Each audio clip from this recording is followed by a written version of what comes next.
तो ये सेल्स बहुत ही फास्ट ग्रो करते हैं, बड़े बड़े होते जाके, जैसे 1 से 2, 2 से 4, 4 से 16 ऐसा बढ़ते जाते हैं और बढ़ते बढ़ते एक गोले का रूप ले लेते हैं, जिसे आज हम कैंसर की गांठ या ट्यूमर कहते हैं।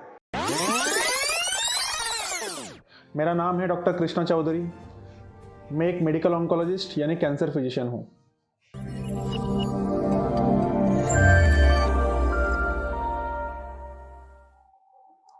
हेलो फ्रेंड्स, आपका स्वागत है मेरे इस नए वीडियो में।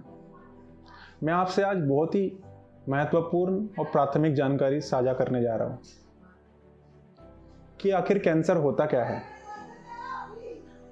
कैंसर की पैथोलॉजी क्या है।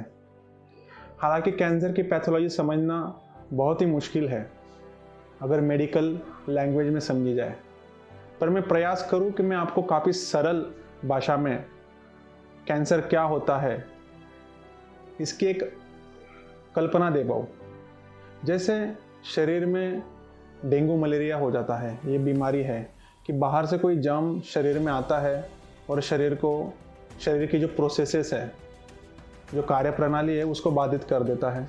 तो ये बाहर से आने वाले जर्म शरीर को प्रभावित करते हैं। कोई बीमारियाँ ऐसी होती है जैसे नसों में चोकअप हो जाता है, जैसे स्ट्रोक है, हार्ट अटैक है। तो वैसे ही कैंसर एक बीमारी का स्वरूप है। दोस्तों, कैंसर बाहर से नहीं आता, हमारे ही शरीर के कुछ सेल्स एबनॉर्मल हो जाती है जो कैंसर में तब्दील हो जाती है। पर ये शरीर की सेल्स यानी कोशिकाएं कैंसर में तब्दील होती कैसी है? दोस्तों, हमारी शरीर की रचना और कार्य प्रणाली बहुत ही सुंदर और सुनियोजित है। हमारे शरीर के मेंटेनेंस के लिए, ग्रोथ के लिए शरीर में सेल डिवीजन होता है। शरीर में जो पुरानी सेल्स होती है वो मर जाती है और नई सेल्स उसकी जगह पे आ जाती है। यूजुअली सेल्स का जो लाइफ स्पैन होता है, जो उनकी ज़िंदगी होती है, कुछ दिनों की या कुछ महीनों की होती है। तो सेल डिवीजन होती है। शरीर की इस सारी रचना, इस सारी कार्य प्रणाली, जैसे कि फेफड़े कैसे निर्माण होंगे, हार्ट कैसे रहेगा, हार्ट कैसे फंक्शन करेगा, फेफड़े कैसे फंक्शन करेंगे, ब्रेन कैसे फंक्शन करेगा, कोई भी अंग शरीर का ले लो कैसे फंक्शन करेगा, उसकी रचना कैसे होगी, उसमें क्या केमिकल प्रोसेसेस होंगी, इन सारी प्रोसेसेस की कार्य प्रणालियों की जानकारी जो होती है हमारे सेल्स में होती है। और जिस मॉलिक्यूल में, जिस भाग में शरीर की ये जानकारी होती है उसे डीएनए कहा जाता है।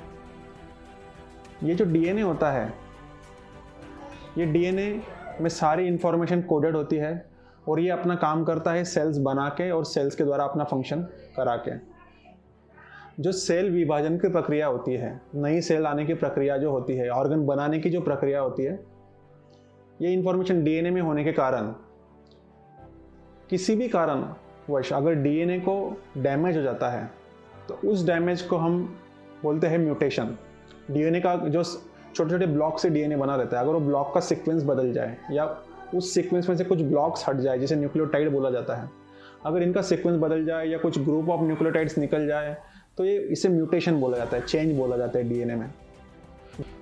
तो ये डीएनए में जब म्यूटेशन या डैमेज होता है तो जो जानकारी इसमें होती है वो भी बदल जाती है।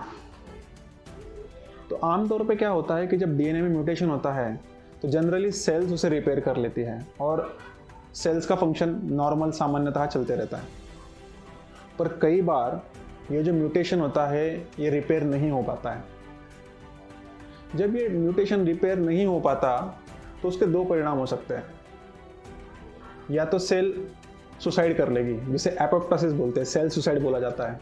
सेल अपने आप ही खुद को ख़त्म कर देती है, तो वो एबनॉर्मल सेल में तब्दील नहीं होती, एक अपने शरीर का एक मैकेनिज्म है। बट कई बार ये एपोप्टोसिस नहीं होता और कुछ ऐसे म्यूटेशन डीएनए एक्वायर कर लेता है जिसके कारण जो सेल होती है वो कैंसर में तब्दील हो जाती है। अब ये कैंसर होता क्या है? तो इस कैंसर सेल की क्या प्रॉपर्टीज होती है, क्या विशेषताएं होती है? जब कोई भी सेल एबनॉर्मल कैंसर सेल में तब्दील हो जाती है तो उसका एक मुख्य विशेषता होती है कि वो बहुत ही ज़्यादा गति से विभाजन करना शुरू कर देती है। 1 से 2, 2 से 4, ये जो विभाजन होता है बहुत ही फास्ट होता है एज कंपेयर टू बाकी के अवयवों से, बाकी के सेल्स से। दूसरा एक प्रॉब्लम होता है कि ये डिसऑर्गेनाइज्ड होती है, मतलब बिल्कुल सुनियोजित नहीं होती। जैसे हमारे बॉडी में अन्य नॉर्मल अवयवों में जब डिवीजन होता है तो बहुत ही ऑर्गेनाइज्ड होता है, बहुत ही सुनियोजित होता है, बहुत ही सुंदर तरीके से होता है, पर ये बहुत ही एबनॉर्मल होता है। तो ये सेल्स बहुत ही फास्ट ग्रो करते हैं, बड़े बड़े होते जाके, जैसे 1 से 2, 2 से 4, 4 से 16 ऐसा बढ़ते जाते हैं और बढ़ते बढ़ते एक गोले का रूप ले लेते हैं, जिसे आज हम कैंसर की गांठ या ट्यूमर कहते हैं। तो ये ट्यूमर आगे कैसे फैलता है, कैसे बढ़ता है, क्या फंक्शन करता है, क्या एबनॉर्मलिटी कराता है, बॉडी में क्या सिम्टम्स कराता है, ये सब हम जानेंगे हमारे अगले वीडियोस में। तब तक मैं आपसे विदा लेता हूँ। धन्यवाद।